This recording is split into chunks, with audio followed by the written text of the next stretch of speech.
hatred isn't something you avoid. He said, it is a requisite for success. He said, if you get no hate, you are not successful. And for some reason, that just like really stuck with me, because then it just like, rather than it being this thing that I was trying to avoid, it actually became a leading indicator, or an indicator that I was on the right path in achieving things. The hate is actually the light that you're on the right path. One of my most powerful motivational frames is thinking about the person that I want to become as the destination, and thinking like, I want to be bulletproof. I want to be bulletproof in these ways. I want to be bulletproof in my marriage. I want to be bulletproof in my business, etc. And I think about that man, whoever I want him to be. Like we said, hell is when you look at who you could have been and realize that you're not that person. And then I think, if I were to make that man, what would I put that man through to make him who he is? Like, it wouldn't be easy times. It wouldn't be quick wins. It wouldn't even be easy wins. It would be the toil and the struggle of achieving and reaching for things that are right out of grasp, that are right above my threshold, and continuing to do that to like lift the weight, to build the muscle, to break it down and do it over and over again, because like that's what creates the character traits that are the man that I want to be. And so when I'm going through those like really harder times, I like to think of like looking in my mental mirror of like, I'm making you. I'm not there yet, but I'm making you. You're in the job, and every day you go there and you're like, I mean, it's okay. And the idea of just living an okay life just sounds so terrifying to me, that the freedom to fail over and over again is still more fulfilling to me. At least it feels like it's real than walking through kind of on autopilot. This guy said this to me, like, or like this, whatever. And I was like, man, I'm going to come back at our 10-year reunion. And I was like, I'm going to show him. I was like, he's going to be working for me, like blah, blah, blah, blah, right? And he's like, no, he's not. And I was like, what do you mean? I was like, let me just have my moment. Right? He's like, no, he's not. He's like, and you're not going to do that. Not if I have anything to say about it when you come back for the 10-year reunion. And I was like, what do you mean? He's like, because if you come back at a 10-year reunion and say, hey, John, like everything I have, look at me now. He's like, the guy's going to laugh and be like, you did all of this to try and prove me wrong? Man, I feel sorry for you. And when he said that, when he actually played out what my like revenge fantasy was in real life, I realized it looked stupid. Petty. Yeah. I looked like the beta in the fucking situation, right? Yeah. And so he was like, the only thing that you can do is win so big that all of them constantly compare themselves to you. And then you'll forget they exist. And that's when he said, success is the only revenge. He's like, it's not the best revenge. He's like, it's the only one. There's no other revenge, because everything else is petty. Everything else does show that you were thinking about these people all day long, which means they win by default. He's like, all you can do is think about your goal and winning. He's like, and when you win, that's when you become so big that they shrink into irrelevance. You cast a shadow that no one even can see them behind you. You have people reject you and say, oh, you're not coming out tonight. You're going to the gym again, right? Oh, can't eat with us, right? She's on a diet again. How long are you going to stick with this one, right? Because the thing is that the stick to it muscle itself is something that you work on. Because if you started diets and you failed, you started working out and you failed, if you just make it longer every time before you fail, you're still making progress and you're still doing something that everyone else isn't doing. Yeah. You've got a quote that I love. My biggest fear is getting to the end of my life and thinking I wasn't good enough. What's that mean?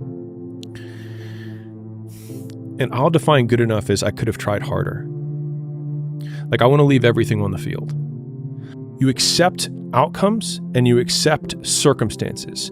You accept the fact that you were dealt whatever hand you were dealt. You accept that you're 5'8". You accept that you're black. You accept that you're a woman. That's accepted. You trying to rebel against that is you trying to fight the universe, and the universe is going to win every time. But in terms of you framing acceptance as saying that I am comfortable with who I am and I cannot be better and I must be satisfied with that, is the biggest embodiment of failure that I can imagine. Is that it's almost egotistical to say that there's a difference between saying I am good enough and I am good.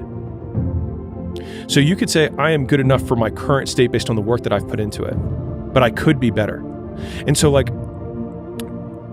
you can accept that the work that you have done has created the outcome that you've created, But you do not need to accept that the outcome that you've created is the end all be all and the last outcome that you need to have. And so for me, like, the only version of acceptance that I have is that I accept that the version of myself that I want to be is so far from who I am, that I have this massive discrepancy that I have to overcome. And then just breaking that down one step at a time and thinking, I don't deserve to be that man, but I can still do the things that can create it. And that also means that I have to go through the circumstances that would create that man, which means that if I have unbelievable big dreams and big goals, then I have to go through hard times. It's like hate. The hard times are a requisite for success. And so if you're going through hard times right now, it means that you're on the path to success. And every worthwhile goal is worthwhile because it has a cost associated with it. And so the cost that you're going through is what makes the goal worthwhile to begin with. Because if what we're setting out to do were immediately available to you, then it would mean it would be immediately available to everyone, which means it wouldn't be worthwhile. So the very fact that it's difficult is why it is worth doing. And so, like, we can't resent the price tag of the shoes that we want to buy. We just have to make the decision of whether or not we want to pay it. I didn't need to deserve success, but I could still have it if I did the things that created success. And so it felt like a cheat code where I was like, I can actually be a shitty person and horrible and suck at everything. But if I still work out and I still eat this way, I can still look this way, even though I don't deserve it. And that was like the first, it actually felt like, I was like, for anybody who hates themselves, you can hear me. That was like my first big shade, my first solace, my first foothold that I started getting on success was that I didn't need to deserve it. I could still have it anyways. And that was like very empowering for me. The work works on you more than you work on it. And so if you want to be the best in the world at something, you do the work to become the best in the world, and the work works on you. And so, I mean, there's a biblical proverb, I think it says like, there is profit in all labor. And that means that even if the thing that you're working on right now doesn't amount to the outcome that you expected that it would, it doesn't mean that you don't become better through doing it. You either die or you adapt. That's it, right? And in the fitness world, you either die, get injured, or adapt, right? And since you're probably not going to die, you really just need to make sure that you don't get injured. And if you don't get injured and you don't die, you get better. And so that mental process in terms of how I see work has been like the most self-fulfilling prophecy that I've had, because the more I work, the better I get at working, the more productive I am per unit of time. A lot of people look for a shortcut, but the idea that you say like, they're not for you, you don't get to use them. You are immune to shortcuts. I just love it because then it just further shortcuts the path to the work that needs to get done. If everybody who's like at the bottom and feels like they have nothing going for them, reframe that as I have nothing going for me, which also means that I have nothing to lose by taking action, it makes you a much more dangerous person. Listen, if you're insecure, which everybody is, let's be real, you might as well use the insecurity to get something out of it, right? Like one of my favorite things about entrepreneurship is like use what you've got. And so a lot of people think that they need to fix their conditions in order to get like the perfect conditions before they start. But the perfect condition is whatever one you're in, because it gives you whatever assets you have. That's the cards that you're dealt. And so you just play the hand. And a lot of people have great cards. It's like, man, I'm so afraid of it. It's like, use it. It's like, I have nothing. What makes you very dangerous because you have nothing to lose. So it's like, if you can't get yourself to do something, think about it from the perspective of what you have to lose rather than what you have to gain.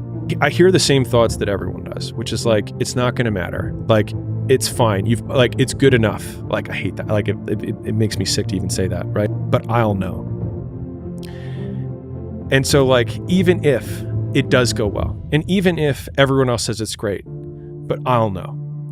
And it'll then rob me of all of the joy of all of those moments in that experience, because I'll know that I could have done better.